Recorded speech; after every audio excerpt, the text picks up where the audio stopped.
Welcome to Prereqs question number 153. In this podcast, we're looking at a fairly old flow control device, but surprisingly, not that much has been done on them yet, at least not much that is freely available. So the flow control device is a Gurney flap, and these have been around since at least the 70s, and it's been an age since they've been invented. And they're a little counterintuitive because if you look at them, they don't really look like most aerodynamic devices out there. They are literally just this vertical flat plate at the trailing edge of an airfoil. And because they are so blunt and the airfoils are so sleek, you wouldn't expect them to behave so well. They're kind of chalk and cheese. But they do behave so well, they do complement each other so well. But the interesting thing is that not much work has been done on them in terms of how they are positioned and their location. So in this podcast, we're going through not only how they behave, but also the different positions of them, and both when they are a little more towards the leading edge and in their angles, so they can either be vertically down or positioned at a little bit of an angle, and we're seeing how these affect the airfoil's performance in terms of the lift and drag. So this is a cool study because usually we just assume that we put the Gurney flap right at the back of the airfoil at the trailing edge and vertical, but that isn't necessarily what is best, or maybe it is, I don't know. We haven't gone through the podcast yet, so we're going to find out.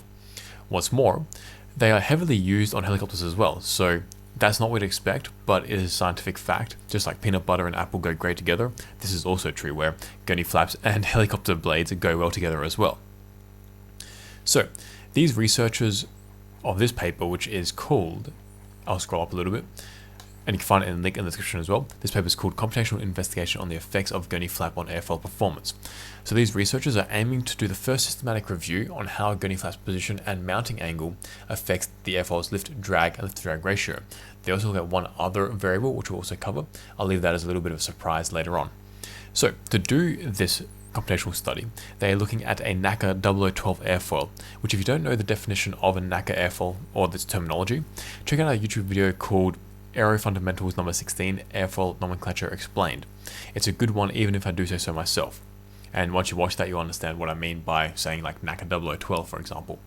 So they are also looking at this study with CFD, which kind of makes sense these days because I don't see too many experiments going on anymore, which is a shame because these days, back in my day, everything was experiments. Well, actually not, I'm not that old, but still I do like experiments as much as CFD.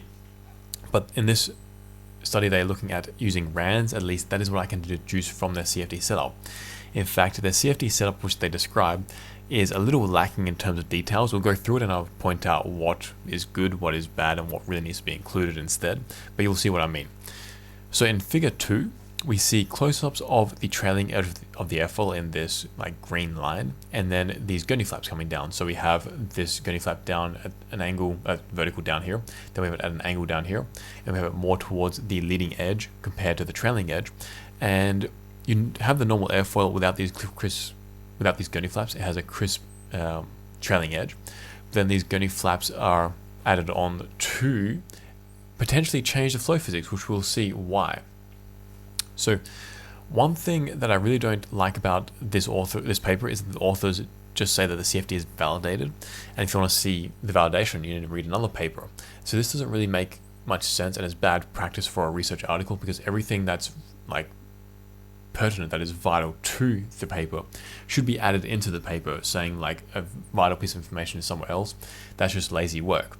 So anyway, for example, they say that the K-epsilon RNG turbulence model that they used for this CFD is adequate, but that is highly questionable in this particular situation because at this point the boundary layer is very important, and the K-epsilon RNG model doesn't do a good job with it generally. Like the K-epsilon model, it relies on having quite a high Y plus value, so that means you're not really resolving the boundary layer very much. We'll get into that in a second.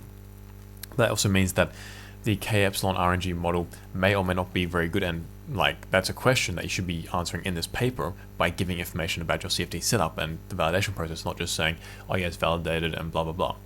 So what's also interesting is that they also go to all the trouble of writing out the K-epsilon RNG equations, which you can find pretty much in any CFD textbook, but they don't give the CFD validation data, which is far more important to see here. So it's almost like they're going out of their way not to show their CFD validation data. So from the information that they give here about their CFD, I'm going to say that their CFD is like a 3 out of 10. But let's move on. So the Reynolds number based on the Airfoil core is 2.1 million, which is a little more comforting because they are using the K-epsilon RNG turbulence model, which is not good at handling transitional flows. So with a Reynolds number this high, the flow will almost certainly be turbulent, which is better for the K-epsilon RNG model.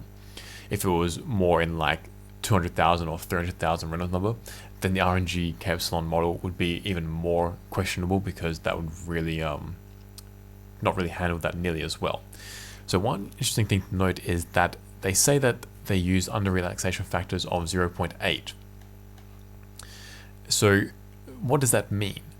Well, under relaxation is a way of helping an equation to hold true. For example, and this is very important for CFD because under relaxation is often used for a very important reason, which we'll get into in a second. I'm just going to explain what under relaxation first is, and then why we use it.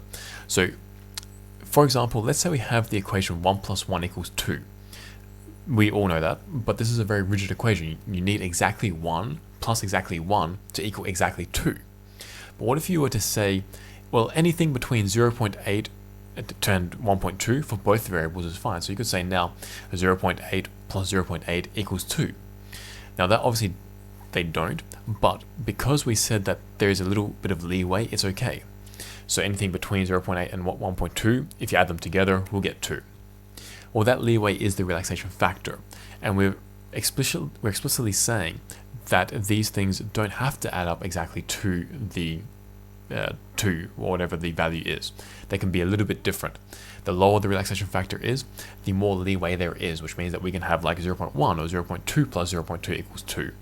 So that does make sense for us, but when you think about CFD where we iterate through, that's actually very important, and we'll go through why now. So it is very standard for many CFD simulations to have a relaxation factor because it really helps with convergence.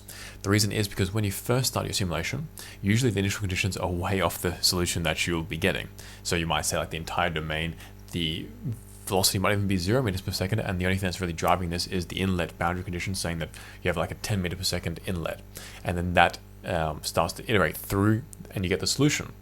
Well, if you don't really have a relaxation factor, then you're saying that from the very start, every equation needs to line up perfectly. So literally every cell needs to have the exact information that you need for the solution, which obviously doesn't make sense because you're running the CFD to get the solution.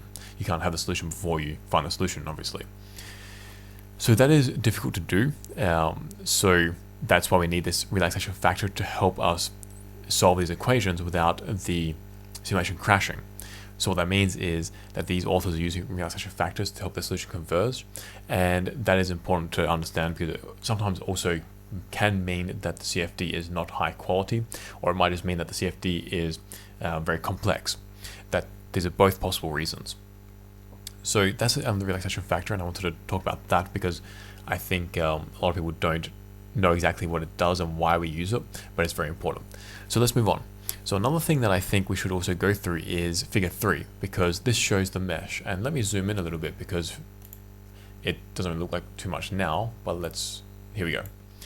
So the reason why I think we should go through what this picture shows us is because when I first started doing CFD seriously, I didn't actually understand these pictures myself. So I remember sitting in like an office with my supervisor, looking at them at like ones like this, and my supervisor being able to tell if the meshes were decent or not, at least generally speaking or not. And I had no idea what these pictures meant. Like they just looked like colors to me. And they may as well have just been like pictures of cats. But once I started looking at it and learning, they started to become more obvious. So in the middle of the airfoil, and that is denoted by this black shape, we actually have the airfoil. This is the airfoil here. There are no blue lines going through it. So this airfoil surface looks jagged if we zoom in even more. So we can see like this black region, the outline to it is jagged, but that's not because the boundary is jagged. It's just pixelation. At least that's what I assume. That's usually what happens. The surface should be very smooth. So we shouldn't really think about these jagged bits too much. That's just an artifact of the picture. But let's talk about these blue lines and what they are. So I've zoomed in here and we can see a little bit better what they mean. So I like this color because it's actually the Premier Aerodynamics signature color, but they also mean something else that's also important. So when we look away from the airfoil, we see all these little cells, so all these little squares, or more accurately quadrilaterals, and these are the cells of the mesh. And this plane is literally a plane slicing through the mesh. So we're slicing this cross section and we're looking at this surface now that the cross section is revealing. As we move towards the airfoil, the blue lines just become one solid blue mass. So you can see here now it's just this blue smear. And this is because the cells are becoming so small that the line thickness results in not being able to see the cells anymore. In fact, if we had their CFD set up and we were to zoom in more in their CFD, we would start seeing more and more of these tiny little cells. So there are still cells there, but you just can't really see them because they're just so small that the blue lines, the thicknesses of them are just converging together. So the only question remaining is, why do the solid blue areas look like this? This also cross pattern here as well in the trailing section. So this blue cross-sectional area, this like cross that we see, is partly a function of the mesh and partly a function of the software. Let's first look at the horizontal direction, so this way here. As we approach the airfoil from the front, the cells are very fine. This is good because at the leading edge, there is quite a lot of activity happening here. The flow has to move out of the way, and there's a stagnation point. So the flow physics is changing quite a lot. We want the cells very fine to pick up these changes in this region. So the model, and we want to model them correctly. So having fine cells here is very good. That's fine. That's why we get this really like blue smear here. Going over the airfoil, we also get really fine cells, and that is also great because that is where much of the small scale stuff is occurring, and we want to model these structures, generally speaking, because they greatly affect the flow and the performance of the airfoil. Then, when we get to the trailing edge, the cells are still really small. Well, it turns out that this is also great because in the trailing edge, we have the wake, and the wake is full of turbulent structures.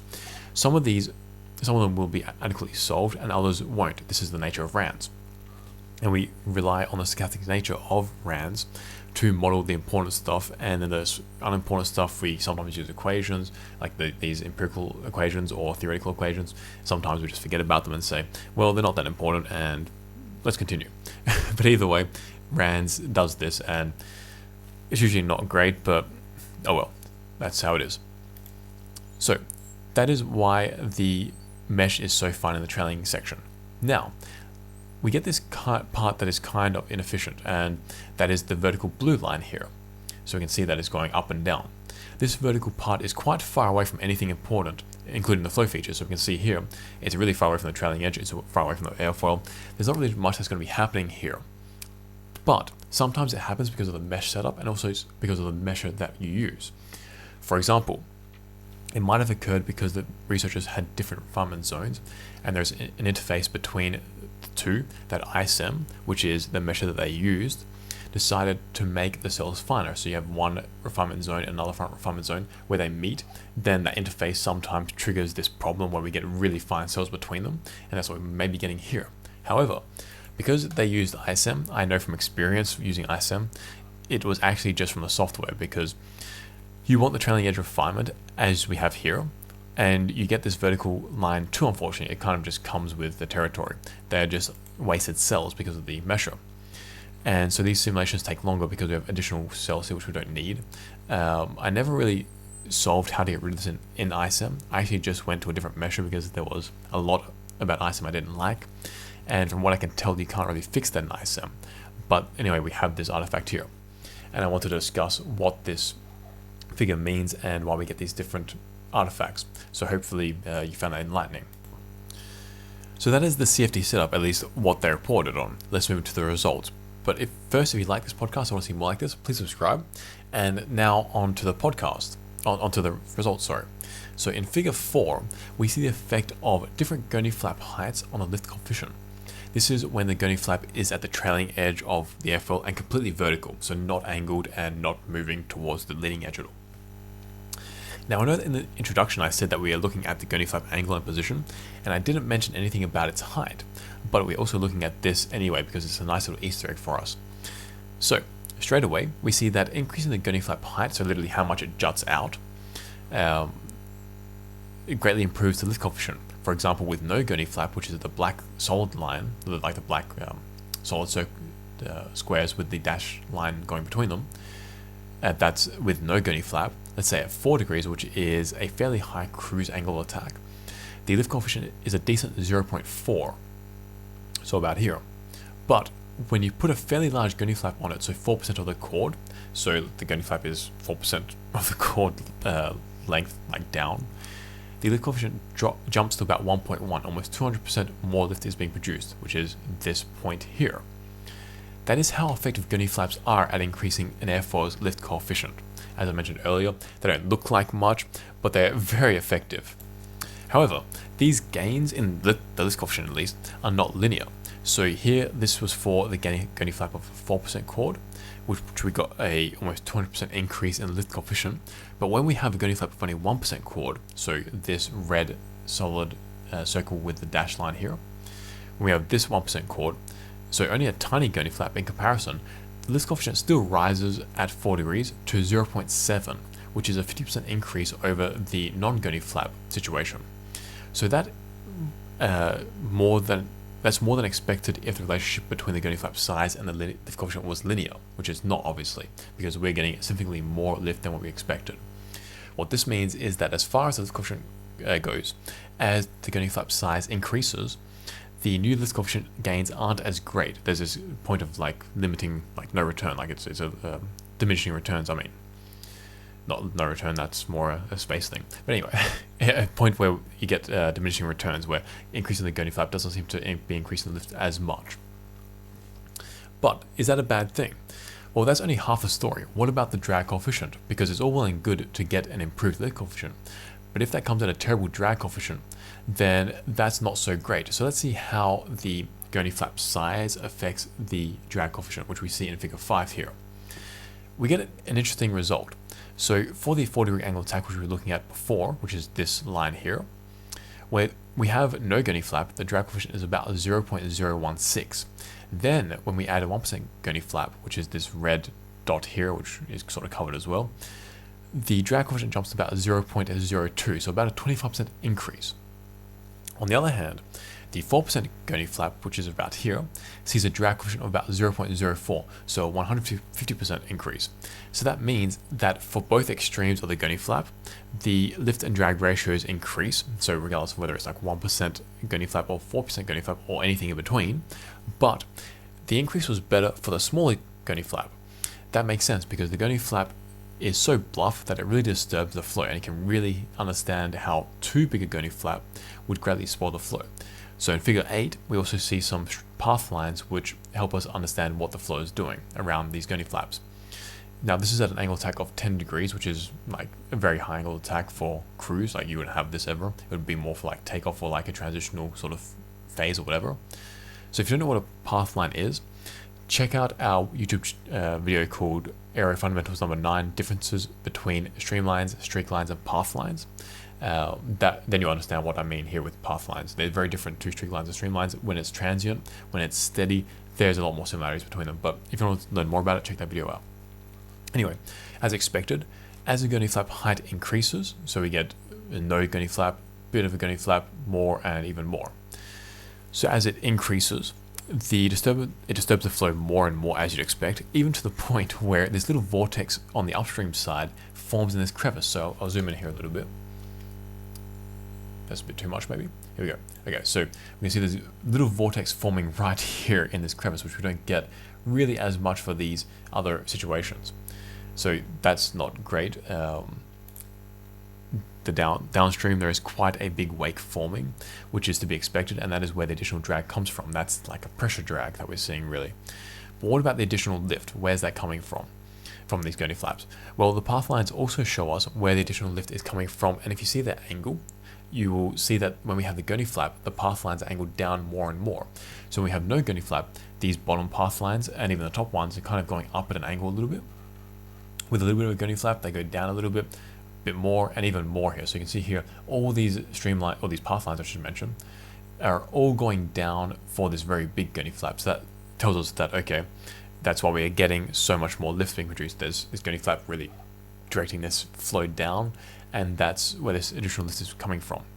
So let's move on to the effects of the Gurney flap position on the aerodynamics. So whether putting it at the trailing edge or a bit more upstream or whatever affects the aerodynamics. So in figure 9, we see that moving the Gurney flap more upstream, away from the trailing edge, results in less lift being produced at high angles of attack, so up here. But at low angles of attack, the differences are minimal. So that means that when we have the Gurney flap upstream or whatever at low angles of attack, it doesn't really make much of a difference. It's only at high angles of attack when we get sort of the stall regime. But when we go to low angles of attack for the drag coefficient, we see that the Gurney flap being upstream more is actually bad for it. So even though we don't get much of a change in the lift coefficient, the Gurney flap being upstream increases the drag quite a bit, which is not good. So it's safe to say that as a general rule, that moving the Gurney flap upstream of the trailing edge is bad for aerodynamics because we don't really benefit the lift too much, but we do get a drag penalty, worst of both worlds. We don't really want that. And figure 12 shows that the path lines when the Gurney flap, the path lines of the Gurney flap look at different positions. As expected, moving it further upstream creates a greater wake. So you can see here with a little bit of wake, more wake, and even greater wake. And that interacts with the rear portion of the airfoil, and that messes with the airfoil's pressure side, and that of course is going to affect the lift production and potentially in a negative way. This is an angle of attack of 12 degrees, that's why we saw that drop off. What about the Gurney flap's angle though? So we know now that putting it more upstream doesn't make much of a difference. Changing its height does make quite a big difference. We know that changing its height, increasing it, is better for lift. We'll get that drag penalty, so it's sort of like a sweet spot there. What about changing its angle though? How does that affect the airfoil's performance? Well, I'm glad you asked. So in figure 13, this shows that at low angles of attack, changing the Gurney flap angle has almost no effect on the lift. You might argue that deviating from 90 degrees, so vertical, reduces the lift a little bit, but that could very well be just error in the CFD, given how small the changes are, and also we don't really know about the CFD, how good it is. To be perfectly honest, they skipped out a lot of that data, so I wouldn't really trust these lower values anyway. Once we start to get to higher angles of attack, then okay. But anyway, at high angles of attack, we really can't conclude much anyway either. Perhaps the only thing that is that when the Gurney flap is at 30 degrees, so quite horizontal, quite shallow, the lift coefficient drops by about 5 or 10%. That's not much considering just how much the Gurney flap has changed angle. Now, figure 16 gives us a good idea of why. So, it shows us these path lines, and we can see that while different vortices occur depending on the flap angle, the angle at which the path lines are directed down at are almost identical regardless of whether the Gurney flap is vertical, 45 degrees, 120 degrees, whatever. So no wonder the lift coefficient isn't really affected by the Gurney flap too much. The Gurney flap isn't really affecting the production with these path lines. But what about the drag coefficient? So figure 14, this one here, shows us that it is almost completely unaffected by the Gurney flap angle. In other words, the drag coefficient is, I'm quite surprised here, is not really affected by the Gurney flap angle. In fact, the only thing that is clear is that having a Gurney flap is bad for drag. So you can see here this hollow square icon is always lower than all the other icons, and there when we have Gurney flaps. So apart from the flap angle that has almost no effect, the actual drag is fairly similar. So I'm a little surprised at these results. I thought that the flap angle might have had more of an effect, but particularly on the drag coefficient, but nope, that's good to know though. So that brings us to the end of the podcast, my little aerodynamicists. I really liked it because there were so many very predictable results, but also not very expected ones either as well. So I do like a good twist to a storyline, don't you? So if you like this podcast, make sure to hit the like button, and if you want to see more like this, click the subscribe button, or the follow button, depending on which platform you're listening to this on and watching it on. And if you want to get better at aerodynamics and or CFD, check out our courses in link in the description.